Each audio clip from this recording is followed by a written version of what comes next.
16-ാം സങ്കീർത്തനം 8-ാമത്തെ വാക്യം. ഞാൻ യഹോവയെ എപ്പോഴും എൻ്റെ മുമ്പിൽ വച്ചിരിക്കുന്നു. ദാവീദിൻ്റെ ഒരു കീർത്തനമാണ് 16.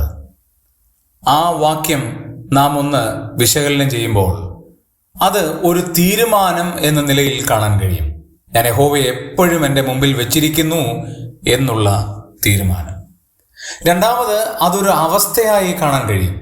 എൻ്റെ ജീവിതത്തിൻ്റെ എല്ലാ മേഖലകളിലും യഹോവ എൻ്റെ മുമ്പിൽ ഉണ്ട് എന്നുള്ളത്.